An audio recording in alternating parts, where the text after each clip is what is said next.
Hello students, आज हम लोग क्लास 12th के नए चैप्टर्स इलेक्ट्रोस्टैटिक स्टार्ट करने जा रहे हैं।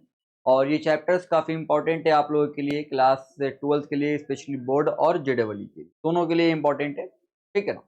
इस चैप्टर को जब हम स्टार्ट कर रहे हैं तो इससे पहले कि आप लोग इस चैप्टर को स्टार्ट करें, उससे पहले आप लोग को समझना ये है कि आखिर एटम्स के अंदर इलेक्ट्रॉन, प्रोटॉन और न्यूट्रॉन किस तरीके से होते हैं। एटम्स जानते हो आप लोग? एटम पढ़ा है आपने? हाँ, पढ़ा है। एटम्स के अंदर इलेक्ट्रॉन, प्रोटॉन, न्यूट्रॉन किस तरीके से होते हैं, क्योंकि हम लोगों को चार्ज के बारे में पढ़ना। चैप्टर का नाम ही है इलेक्ट्रोस्टैटिक। बताएंगे इलेक्ट्रोस्टैटिक का मतलब क्या होता है, लेकिन पहले हम चार्ज के बारे में थोड़ा आइडिया ले लें कि आखिर अंदर में एटम्स होते हैं किस तरीके से। आप यहाँ पे देख रहे हो, ये पूरे आपके एक एटम्स का स्ट्रक्चर है। ये ध्यान से देखो आप, है ना, इसका स्ट्रक्चर है ये atoms का। ठीक है। और ये जो ऑर्बिट है ना, ये ऑर्बिट किसका ऑर्बिट है? ये इलेक्ट्रॉन्स का ऑर्बिट है। जो आपका ये चारों तरफ घूम रहा है ना, ये जो आपका घूम रहा है, ये एक्चुअली में क्या है? ये आपका इलेक्ट्रॉन्स है जो चारों तरफ क्या कर रहा है? घूम रहा है। ठीक है, अपने ऑर्बिट पे। और ये आपका सेंटर पे जो है, ये क्या है? आपका प्रोटॉन। कुछ इस तरीके से आपका एटम्स का स्ट्रक्चर होता है। दिख रहा क्लियरली? आ रही बात समझ में, है ना? देखो, दिख रहा? तो इलेक्ट्रॉन्स होता है क्या? चारों तरफ गोल गोल घूमता रहता है।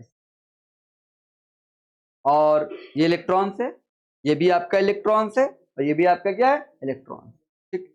और सेंटर पे क्या है? एक आपका प्रोटॉन्स और एक आपका क्या है? न्यूट्रॉन। ठीक है। ये भी आपस में रोटेशंस कर रहे हैं, लेकिन सेंटर पे ये इस तरीके से गोल गोल नहीं घूम रहा, गोल गोल नहीं घूम रहा। लेकिन जो आपका इलेक्ट्रॉन्स है वो लगातार क्या कर रहा? गोल गोल रोटेट कर रहा है ना। गोल गोल क्या कर रहा है? वो रोटेट कर रहा है। समझ में आया या नहीं आया? क्लियर है यहाँ पे? चलो अब स्टार्ट करते हैं हम लोग अपने चैप्टर्स को। चैप्टर्स का नाम है क्या? चैप्टर्स का नाम है आपका, चैप्टर्स का नाम है क्या? पढ़ो यहाँ पे क्या लिखा हुआ है चैप्टर्स का नाम। Chapter 1 electric charge and fields. ठीक है। मेनली हम लोग को यहाँ इस चैप्टर्स का ऐसे नाम एनसीईआरटी में अगर आप देखोगे तो वहां लिखा हुआ होता है इस चैप्टर्स का नाम।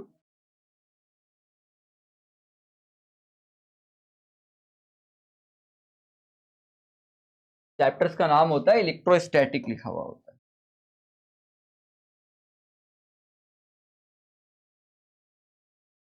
इलेक्ट्रोस्टैटिक चैप्टर का नाम। तो इलेक्ट्रो का मतलब क्या होता है? What is the means of electro? Electro का मतलब होता है चार्ज। क्या होता है इलेक्ट्रो का मतलब? चार्ज होता है। इलेक्ट्रो का मतलब होता है चार्ज। और स्टैटिक का मतलब क्या होता है? स्टैटिक का मतलब होता है रेस्ट। रेस्ट का मतलब क्या होता है? स्टैटिक का मतलब रेस्ट, और रेस्ट का मतलब क्या होता है? रुका हुआ। क्या हुआ? जब कोई चार्ज आपका रुका हुआ है, जब कोई चार्ज आपका रुका हुआ है तो उसे हम लोग क्या बोलते हैं? इलेक्ट्रोस्टैटिक। समझ में? तो इस चैप्टर में मेनली पढ़ना है क्या? आपको कौन से चार्ज के बारे में पढ़ना है? रुके हुए चार्ज के बारे में पढ़ना। चार्ज का मतलब क्या हो गया? सब एटॉमिक पार्टिकल्स, आपके प्रोटॉन, और क्या हो गया? इलेक्ट्रॉन, जैसा भी हमने आपको दिखाया था। ठीक है। जब वो रुका हुआ है तब वो क्या क्या होगा, क्या इफेक्ट होगा, क्या प्रॉपर्टीज होगा, इन सारी चीज को हम लोग इस चैप्टर में पढ़ेंगे। आई बस में इसका नोट्स मिल जाएगा प्रिंटेड फॉर्म में। ठीक है ना? क्लियर है यहाँ पे? कोई दिक्कत? तो क्या पढ़ना है इस चैप्टर में, ये बताओ एक बार। क्या पढ़ना है बोलो? कौन से चार्ज के बारे में पढ़ना है? रेस्ट चार्ज के बारे में। इलेक्ट्रोस्टैटिक मतलब रुके हुए चार्ज के बारे में हम लोग को स्टडी करना है, रेस्ट चार्ज के बारे में। ठीक है। सबसे पहले हम लोग पढ़ेंगे इलेक्ट्रिक चार्ज। क्या? Electric charge. और उसके बाद फिर हम लोगों को क्या पढ़ना है? फील्ड। तो पहले हम इलेक्ट्रिक चार्ज पढ़ेंगे, क्या होता है इलेक्ट्रिक चार्ज।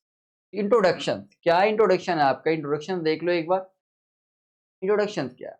कहता है स्टडी ऑफ स्टैटिक। आ गया ये वर्ड, देखो क्या लिखा हुआ है यहाँ पे। Study of static. स्टैटिक का मतलब क्या हुआ? रुका हुआ। Study of static charge is called electrostatic. अभी हमने ये बात बताया था ना, स्टैटिक चार्ज का स्टडी जिसको करते हैं उसको क्या बोलते हैं? इलेक्ट्रोस्टैटिक, क्योंकि स्टैटिक का मतलब क्या होता है? रेस्ट, और चार्ज का मतलब क्या हो गया? आपके चार्ज हो गया, इलेक्ट्रो का मतलब क्या हो गया? चार्ज हो गया। चार्ज में आपके इलेक्ट्रॉन्स और प्रोटॉन्स आ गए। And this complete electrostatic will be discuss in 2 chapters. कितने चैप्टर में डिस्कस करेंगे हम लोग? 2 चैप्टर। एक चैप्टर में नहीं, 2 चैप्टर्स। ठीक है, 2 चैप्टर्स इसका पढ़ना है हम लोगों को, 2 चैप्टर्स। इन दिस चैप्टर, इस चैप्टर में क्या पढ़ना हम लोग को? We begin with the discussions of electric charge. Electric charge के बारे में पढ़ेंगे यहाँ, उसके कुछ प्रॉपर्टीज के बारे में पढ़ेंगे, और क्या पढ़ेंगे? चार्ज बॉडीज के बारे में पढ़ेंगे, और fundamental electric force between 2 charge bodies. आपने पढ़ा होगा 2 चार्ज बॉडी के बीच में क्या लगता है? फोर्स लगता है या नहीं? 2 चार्ज बॉडी के बीच में क्या लगता है? फोर्स लगता है। उस फोर्स को हम लोग यहाँ पे स्टडी करेंगे। आई बात समझ? क्या पढ़ेंगे हम लोग सबसे पहले? Electric charge. तो पहला क्वेश्चन ये आपके बोर्ड के लिए इंपॉर्टेंट है, एक बात समझ लो, ये बोर्ड मॉडल क्वेश्चन पूछ देता है, बराबर 2 मार्क्स का। कितने मार्क्स का? 2 मार्क्स का क्वेश्चन, ये बराबर पूछा हुआ होता है बोर्ड में। What is charge? चार्ज क्या होता है? अगर हम लोग चार्ज के बारे में पढ़ें तो चार्ज है क्या? ये तो हमको मालूम है कि इलेक्ट्रॉन्स पे चार्ज होता है, निगेटिव चार्ज होता है, और प्रोटॉन्स पे कौन सा चार्ज होता है? पॉजिटिव चार्ज होता है। बट चार्ज है क्या, है ना? What is charge? अच्छा, ये चार्ज का स्टडी कहाँ से हो रहा है ये पहले समझो। आपने कभी देखा होगा, बचपन में आपने खेला भी होगा, या फिर बचपन में आपने ये किया भी होगा, कंघी वगैरह से हम लोग क्या करते हैं? बाल को रब करते हैं, और रब करने के बाद कागज के टुकड़े को अट्रैक्ट कर लेते हैं। इस तरह का कुछ किया है बचपन में?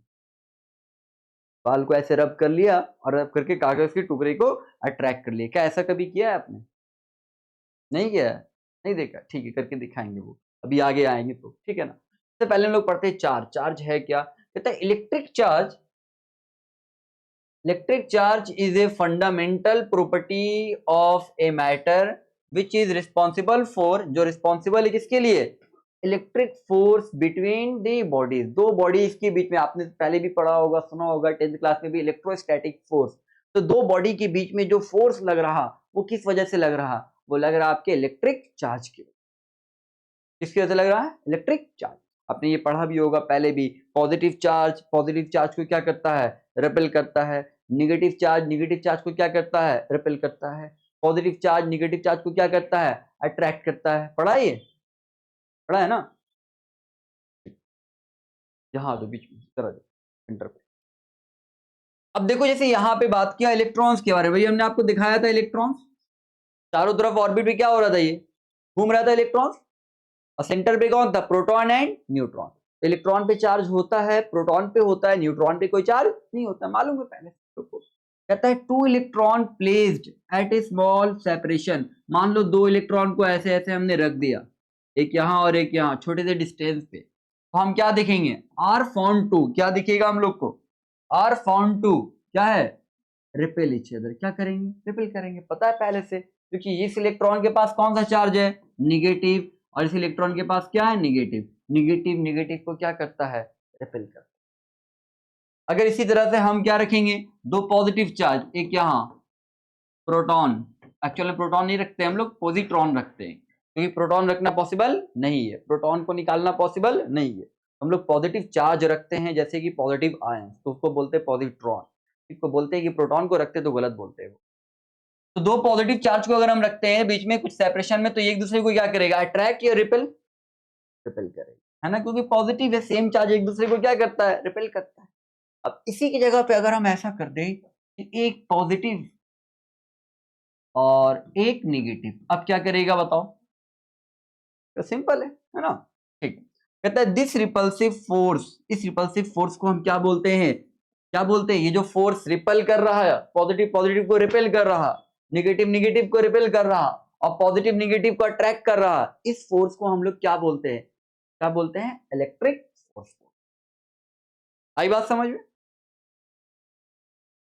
कहता है इज ओनली बिकॉज, ये क्यों लगा इलेक्ट्रिक फोर्स? लगा ही क्यों ये फोर्स? क्यों लगा ये force? Only because charge on electrons. अगर इलेक्ट्रॉन के बारे में बात किया जा रहा, तो इलेक्ट्रॉन पे क्या था? चार्ज था। इसके बारे में बात किया जा रहा पॉजिट्रॉन, तो इस पे क्या था? चार्ज था। इसके बारे में बात किया जा रहा तो इस पे क्या था? चार्ज था। चार्ज नहीं लगेगा, फोर्स नहीं लगेगा। तो फोर्स रिस्पॉन्सिबल है किसकी वजह से, सॉरी चार्ज रिस्पॉन्सिबल है फोर्स की, है ना। फोर्स लगता है तो किसकी वजह से लगता है, चार्ज की वजह से ही लगता है, अगर चार्ज नहीं तो फोर्स नहीं। क्लियर, समझ आया यहाँ पे, ठीक है। अब चार्ज क्रिएट कैसे कर सकते हैं, आपने कभी देखा होगा बादल गरजता है, बादल वगैरह जो गरजते हैं ना, लाइटनिंग जो होता है वो क्या है, क्यों होता है, लाइटनिंग क्यों होता है स्काई में, बिजली क्यों चमकता है, क्या रीजन है लाइटनिंग होने का, कैसे होता है एक्चुअली। देखो जैसे मान लो ये आपका एक पेंसिल है, ठीक है, इसके अंदर इलेक्ट्रॉन्स भी होंगे और सेंटर पे प्रोटॉन होंगे, एटम्स होंगे, तो जाहिर सी बात है इलेक्ट्रॉन प्रोटॉन दोनों होंगे। जब हम ऐसे रब करेंगे ना इसको, तो हो सकता है कि रब करने की वजह से, है ना, रब करने की वजह से इसके कुछ इलेक्ट्रॉन इसमें चले जाए या इसके कुछ इलेक्ट्रॉन इसमें चले जाए। अब सपोज मान लिया ऐसे हमने रब किया और रब करने की वजह से इसके इलेक्ट्रॉन इसमें चले गए, यहां से इलेक्ट्रॉन निकल गया ना, तो जिससे इलेक्ट्रॉन निकलेगा उस पर कौन सा चार्ज आएगा, पॉजिटिव या निगेटिव, पॉजिटिव। इलेक्ट्रॉन निकल रहा तो कौन सा चार्ज आएगा, पॉजिटिव आएगा। आई बात समझ में, और इलेक्ट्रॉन इस पे ऐड हो गया ना, इस पे कौन सा चार्ज आएगा, निगेटिव आएगा। इलेक्ट्रॉन अगर किसी पे ऐड होता है तो निगेटिव, और जिससे इलेक्ट्रॉन निकल रहा तो वो क्या होता है, पॉजिटिव। क्लियर है। तो अब हम बात करेंगे यहाँ पे चार्ज डेवलप कैसे कर सकते हैं। शुरुआत में कोई भी पार्टिकल्स जो होते हैं, कोई भी मैटर न्यूट्रल होते हैं, क्या होते हैं, अभी कोई चार्ज नहीं है, चार्ज नहीं है, कैसे पता कि इस पे कोई चार्ज नहीं है, अभी अगर हम ये दिखा रहे तो इस पे कोई चार्ज नहीं है, कैसे हम कह रहे हैं कि कोई चार्ज नहीं है, चार्ज अगर होता इस पे तो छूने पे क्या लगता, करंट लगा रहा, करंट, कोई चार्ज नहीं, क्यों नहीं है, हालांकि इलेक्ट्रॉन्स है अंदर में, एटम से तो इलेक्ट्रॉन तो हो गई, एटम से तो प्रोटॉन तो हो गई, बट फिर भी चार्ज नहीं है, क्यों नहीं, क्योंकि जितने इलेक्ट्रॉन्स उतने ही प्रोटॉन, दोनों एक दूसरे को क्या कर चुके हैं, न्यूट्रल कर चुके, एक दूसरे को क्या कर लिया, cancel. Number of protons and number of electrons are equal. अब अगर हम इलेक्ट्रॉन्स को निकाल दें इसके अंदर से, इलेक्ट्रॉन्स को क्या करें, निकाल दें, तो बताओ प्रोटॉन का नंबर ज्यादा होगा, इलेक्ट्रॉन क्या हो जाएगा, कम, इलेक्ट्रॉन्स निकालेंगे इलेक्ट्रॉन बाहर निकल जाएगा, तो प्रोटॉन का नंबर अब ज्यादा, शुरू में तो दोनों बराबर था ना, बराबर। अगर इलेक्ट्रॉन को निकाल लिया जाए इससे, इससे इलेक्ट्रॉन निकल जाएगा, तो इसमें क्या ज्यादा रहेगा, इलेक्ट्रॉन ज्यादा है, प्रोटॉन ज्यादा, प्रोटॉन ज्यादा। अब अगर मेरे पास कोई बॉडी है, ठीक है ना,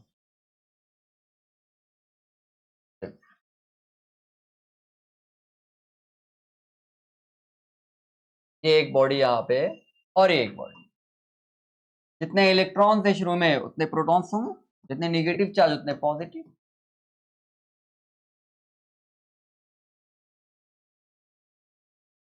बताओ क्या है, तो नेगेटिव पॉजिटिव अगर इक्वल है तो क्या होगा, ये न्यूट्रल होगा कि नहीं होगा, इस पूरे बॉडी पे नेट चार्ज क्या है, न्यूट्रल, क्योंकि दोनों इक्वल है, छूने पे कोई करंट लग रहा नहीं लगता है, न्यूट्रल है। तो चार्ज तो है, इलेक्ट्रॉन तो है, बट क्या है, न्यूट्रल है, पूरा नेट ऑफ चार्ज क्या है, न्यूट्रल, कैंसिल कर लिया। अब हमने क्या किया, किसी रीजन से इसको रब कर दिया, कहीं पे इसको मान लिया रब कर दिया, तो रब करने की वजह से इससे कुछ इलेक्ट्रॉन्स जो है बाहर निकल गए, क्या निकल गए, जब भी बाहर निकलेगा कौन निकलेगा, इलेक्ट्रॉन निकलेगा, जब भी ऐड होगा कहीं कौन ऐड होगा, प्रोटॉन होगा। कुछ इलेक्ट्रॉन अगर बाहर निकल गया तो इस पे कौन सा चार्ज बचा, ये बताओ, सॉरी, इलेक्ट्रॉन अगर बाहर निकल गया है ना, कितने इलेक्ट्रॉन निकल गया, मान लो 2 इलेक्ट्रॉन बाहर निकल गए, कितने इलेक्ट्रॉन बाहर निकले, 2, तो total number of negative charge अब कितना बचा इस पे, ये दोनों तो बाहर आ गया, छोड़ दो, 1 2 3 4, अब पॉजिटिव चार्ज कितना है, 1 2 3 4 5 6, बताओ कौन ज्यादा, पॉजिटिव या निगेटिव, पॉजिटिव ज्यादा है, तो ओवरऑल इस पे कौन सा चार्ज आ जाएगा, पॉजिटिव चार्ज। इलेक्ट्रॉन्स बाहर जंप किया तो इस पे कौन सा चार्ज आया है, पॉजिटिव। आई बात समझ। अब मान लो ये कोई मैटर्स है, के अंदर भी नंबर ऑफ इलेक्ट्रॉन्स प्रोटॉन अभी इक्वल है, शुरू में न्यूट्रल ही होते हैं, इक्वल होते हैं। अब क्या किया, जो इलेक्ट्रॉन्स यहां से बाहर निकला ये यहां चला गया, ऐसा मान लो, इससे रब किया था, इसी से रब किया था, इससे निकल के इलेक्ट्रॉन इसमें चला गया, इसमें 2 इलेक्ट्रॉन क्या हो गया आपका, 2 इलेक्ट्रॉन में वृद्धि हो गया, मतलब बढ़ गया, है ना, 2 इलेक्ट्रॉन बढ़ गया।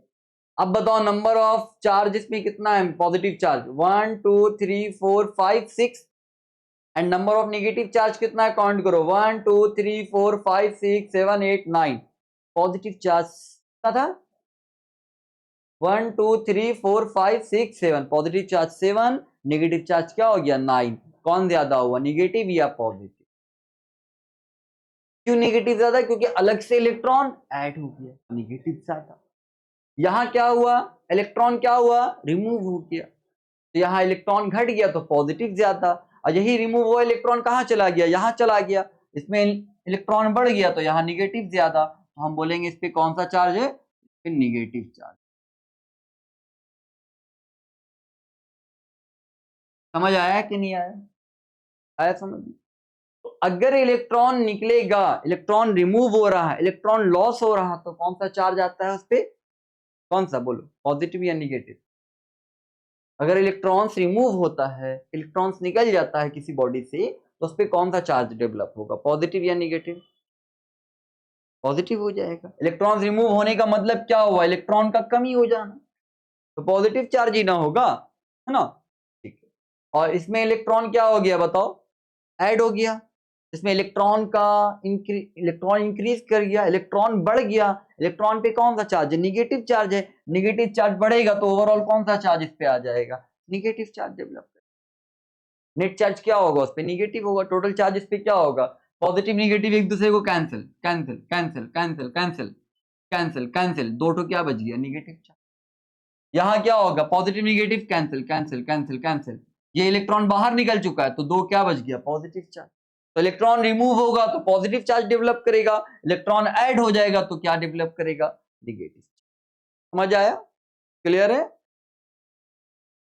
तो ये चार्ज डेवलप कैसे किया बताओ, रब करके, जरूरी नहीं कि रब करके ही करें, एक ऐसा मेथड है रब करके, हम लोग बचपन में जो हम लोग करते थे ना, ऐसे रब करते थे, हमने देखा होगा कई बार, रब करने के बाद क्या होता है ना, ऐसे हम बाल से जब रब करते हैं पेंसिल को या कंघी को रब करते हैं ऐसे, तो रब करने पे क्या होता है, कुछ इलेक्ट्रॉन्स क्या होते हैं, चार्ज ट्रांसफर कर जाते हैं, आई बस, जिसकी वजह से ये बॉडी पे क्या हो गया, चार्ज।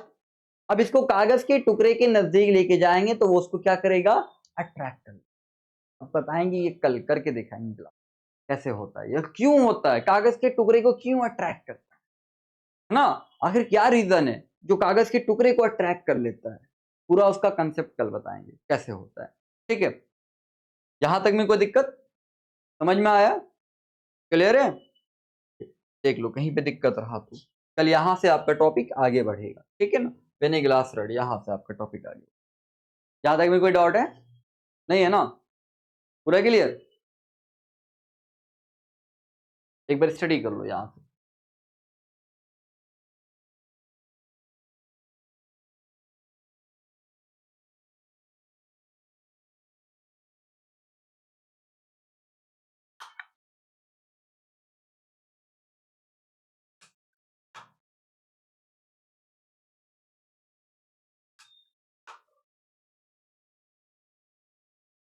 ठीक है, आज यहाँ पे एंड कर रहे हैं, ठीक है ना, इसके बाद हम लोग नेक्स्ट क्लास इससे आगे करेंगे, ठीक है ना। इसमें जो भी दिक्कत है देख लो, कहीं पे अगर कोई डॉट्स वगैरह है पूछ लेना है, ठीक है।